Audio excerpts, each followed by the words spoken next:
सब जानते हैं कर्ण कौन है, पर उनकी प्रेम कहानी बहुत कम लोग जानते हैं। हम प्रकाश डालेंगे उसकी प्रेम और नफरत की कहानी पर। द्वापर युग यानी श्री कृष्ण का युग। कौरवों और पांडवों के इस दौर में जीवन के हर रुपए की महागाथाएं मिलती हैं। नफरत हो या प्रेम, हर किसी की पराकाष्ठा वाला एक से बढ़कर एक चरित्र इतिहास में अपनी जगह पक्की कर रहा था। इनमें एक चरित्र ऐसा था जो अर्जुन से बढ़कर भी महान था, और वे है कर्ण। महाभारत में अगर अर्जुन को नायक के तौर पर देखा जाता है तो कर्ण को भी उनके बराबर का दर्जा दिया गया है। जिस तरह महाभारत में अर्जुन की वीर गाथाएं लिखी गई हैं, उसी तरह कर्ण की भी एक से बढ़कर एक गाथाएं देखने को मिल जाती हैं। लेकिन कर्ण को विडंबनाओं से रचे इस चरित्र को इतिहास में वह जगह नहीं मिली जो उसके समकक्ष अन्य चरित्रों को मिली। सूर्य पुत्र होकर भी ताम्र कर्ण सूत पुत्र कहलाए। महापराक्रमी और महदानी होते हुए भी अधर्म का साथ देने का कलंक लेकर जिया और मरा, जिसे सत्कार की जगह दुत्कार और प्रेम की जगह अपमान मिला। लेकिन कर्ण का जीवन इतना भर नहीं था। इस वीर और धनुर्धारी कर्ण में एक प्रेमी भी था, जिसकी प्रेम कहानियां उसके पराक्रम की छाया में दबी रहेगी। कर्ण ने प्रेम ही नहीं किया था, बल्कि सुंदरियों से अपने अपमान का बदला भी लिया था। ये बदला कभी द्रौपदी से लिया तो कभी अंसावरी से। द्रौपदी ने कर्ण को नहीं चुना था तो अंसावरी को कर्ण ने ठुकरा दिया था। सूर्य पुत्र को प्यार हुआ था दासी पद्मावती से, जो बाद में उनकी पत्नी बनी। लेकिन कम ही जिक्र मिलता है कि कर्ण की एक और पत्नी थी, जिसे वृषाली या वरुशाली के नाम से जाना जाता है। कर्ण का पहला विवाह वरुशाली के साथ ही हुआ था। वरु दुर्योधन के साथ ही सत्यसेन की कन्या थी। कर्ण की मृत्यु के बाद वरुशाली उनकी चिता पर सती हुई थी। एक कहानी कर्ण की दूसरी पत्नी सुप्रिया के बारे में भी मिलती है। सुप्रिया दुर्योधन की पत्नी भानुमति की सहेली थी। तमिल साहित्य में कर्ण की पत्नी का नाम पोन्नारुवी बताया गया है। माना जाता है कि सुप्रिया को ही पद्मावती और पोन्नारुवी कहा जाता है। पद्मावती और अंसावरी से कर्ण के प्रेम की बात करें, उसके पहले कर्ण के जन्म के रहस्य पर रोशनी डालनी जरूरी है। इसी के कारण कर्ण को प्रेम नहीं मिला और वे खुद भी इंतकाम की आग में जलता है। सूर्य पुत्र और कुंती पुत्र होने के बाद भी अमराज कर्ण जीवन के हर मोड़ पर अपमान का विष पीते रहे, क्योंकि वे इससे अधिक सूत पुत्र के रूप में चर्चित रहे। महारानी कुंती ने विवाह से पूर्व कर्ण को भगवान सूर्यदेव से प्राप्त किया था, इसलिए लोक लाज के चलते कर्ण को नदी में बहा दिया। महाराज धृतराष्ट्र के साथ ही अधिरथ की पत्नी राधा ने कर्ण को नदी में बहते देखा तो उनका पालन पोषण किया। माँ के नाम से उन्होंने नाम चुना राधेय, लेकिन लोगों ने उन्हें कहा सूत पुत्र।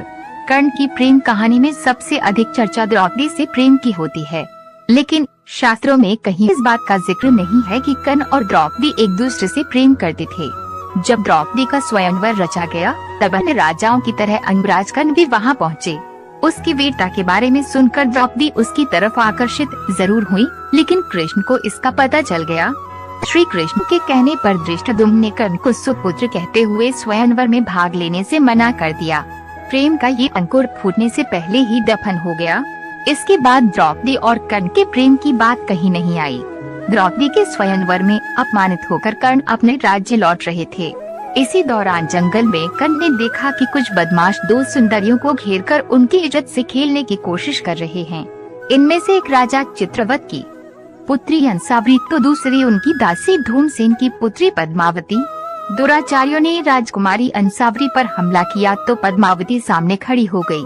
तभी कर्ण पहुँचे और अपने बाणों से दुराचारियों को मार भगाया, परंतु इसी बीच एक दुष्ट ने कर्ण के सिर पर वार कर दिया और वे मूर्छित हो गए। राजकुमारी अंसावरी भी बेहोश हुई। पद्मावती कर्ण और अंसावरी को रथ में राजभवन ले गई। अंसावरी को राजभवन छोड़कर कर्ण को पिता के घर ले गई।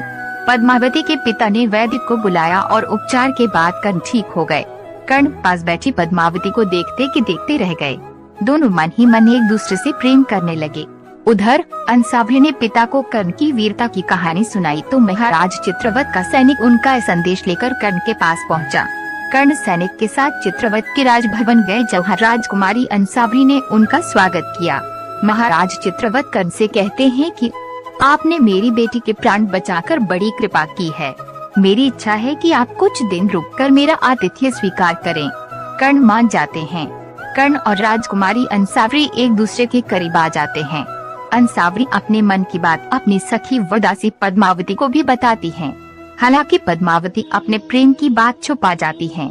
कुछ समय बीतने पर कर्ण महाराज चित्रवत से राजकुमारी अंसावरी का हाथ मांगते हैं। यह सुनते ही राजा चित्रवत क्रोधित हो जाते हैं और कहते हैं, हे अंगराज कर्ण, मैं तुम्हारी वीरता का कायल हूँ, लेकिन तुम्हारी और हमारी बराबरी नहीं। हम क्षत्रिय हैं और तुम सूत पुत्र हो, इसलिए मेरी पुत्री का विवाह तुमसे संभव नहीं है। कर्ण कहते हैं कि आपकी पुत्री भी मुझसे प्रेम करती है, लेकिन जब अंसावरी को कर्ण के सूत पुत्र होने की बात पता चलती है तो वह भी शादी से इनकार कर देती है। कर्ण इस अपमान से दुखी होकर अपने राज्य लौट जाते हैं।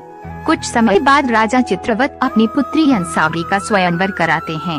भगवान सूर्य के कहने से कर्ण भी स्वयंवर में पहुंच जाते हैं, लेकिन कर्ण को देखकर राजा उनका अपमान करते हैं।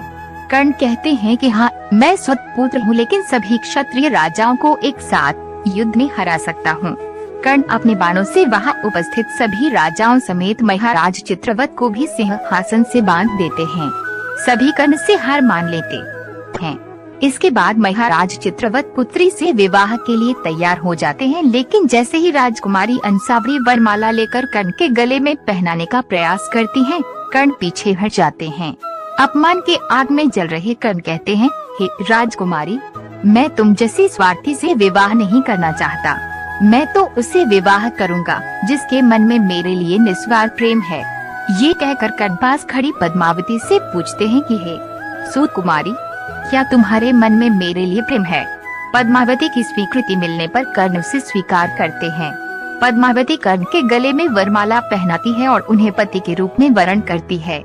इस तरह कर्ण अंसावरी से अपमान का बदला लेते हुए उनकी दासी पद्मावती से विवाह कर लेते हैं।